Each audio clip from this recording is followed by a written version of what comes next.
So what's going on, guys? Welcome back to the channel, welcome to another video, and welcome to part 4 and the final episode of installing the CIC system in my BMW E90.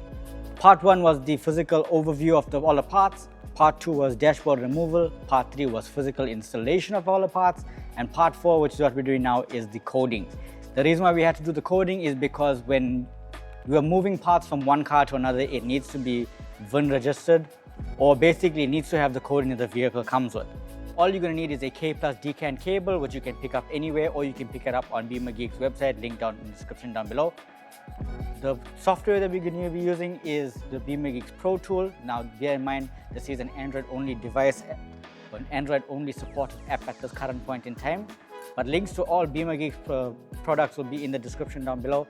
This video is not sponsored by Bimmergeeks, but I use the Protool for coding, and it has never failed me in any of my coding situations. Last I did the coding to this car, or did any coding to this car, was when we did the taillight conversion from pre-LCI to LCI. And the system has been working perfectly ever since. So this is why I'm confident using Bimmergeeks Protool for the coding solution for this car.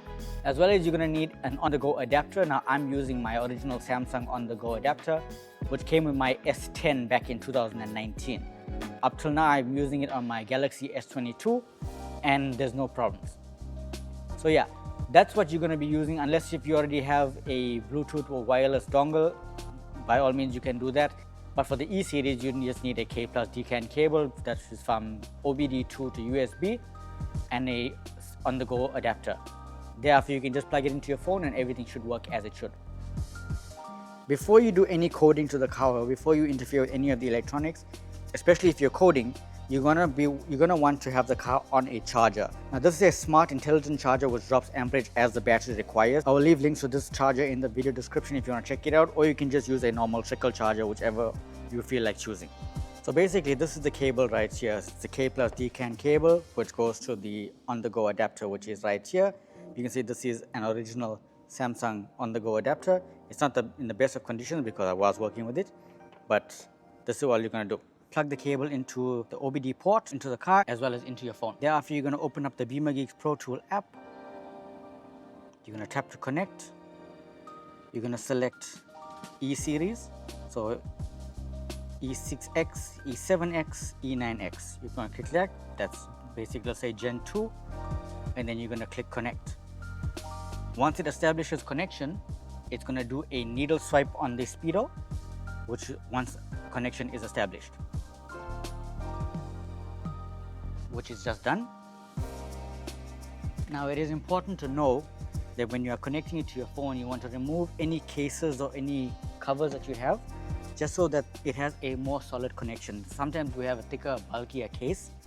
It could interfere with the connection. So all you're going to do is you're going to take that and plug it in.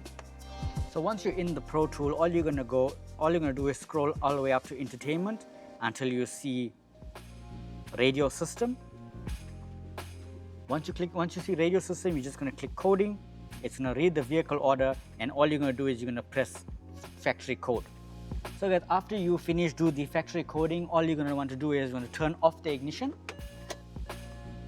Turn the ignition off, let it sit for like maybe a few minutes, and then after you can turn it back on, and the system will then reboot, and you'll have, in most cases, you should have audio.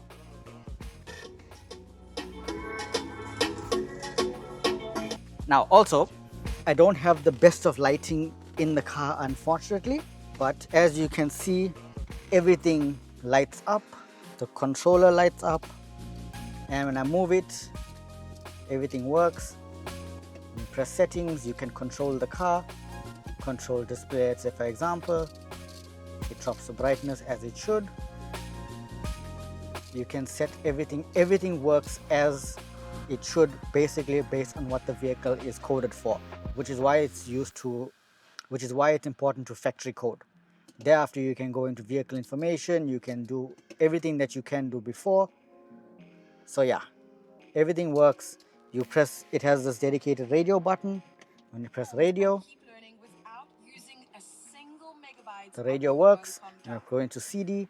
I got aux active, or if I press it again, I can select front CD, which is the CD reader right here. And as you heard, everything works. In the previous video in part 3, I mentioned that I needed to get this cover. I got this cover here basically, and it just screws into this into the dashboard as normal. So that's it for this video, guys, and in fact that's it for this series. I hope you guys found it informative. Along with filming and everything, it took me a couple of days in total, but if I wasn't filming and everything, this entire situation would have been done in maybe 2 or 3 hours for me. But yeah, it's finally done. The car has an iDrive system which looks as if it came from factory. I'm happy with how it turned out, and I hope you guys are happy with the final outcome. So yeah, everything that I spoke about, especially the Bimmergeeks Protool, will be down in the video description. Remember, you will need a full coding license, which prices do vary now and then, but everything will be linked down in the video description for you to check it out. As well as the K plus DCan cable, the on-the-go adapter, and as long as you have an Android device, you will be good to go. Even if you have to use, don't quote me on this, but if you have to use the basic Android tablets, things should work out as well. I'd like to give a huge shout out to Isaac from Bimmergeeks for helping me with this coding solution. I was a bit stumped as to what was going on, or he did help me with to what to do, which is why I'm able to help you guys and see exactly what's going on. But yeah, I do have one more thing to share with you guys. For those that have stuck around for a while, you know that this car has been parked off regarding an ECU issue, but I do have something to share with you guys.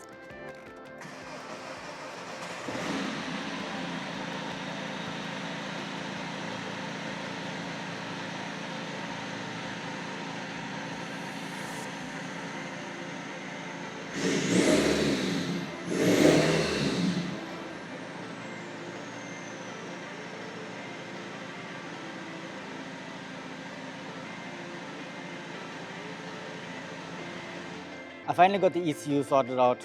The car, as you can see, started. I am super happy with everything. I will talk about that in the next coming videos. I do have a dedicated video based on ECUs and error codes coming up, so you guys stick around for that. Plus, I also have another surprise bonus video coming up afterwards.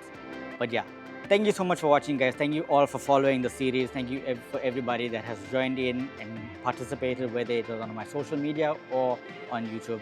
It really does mean a lot. That's it for this video, guys. That's exactly it for this series.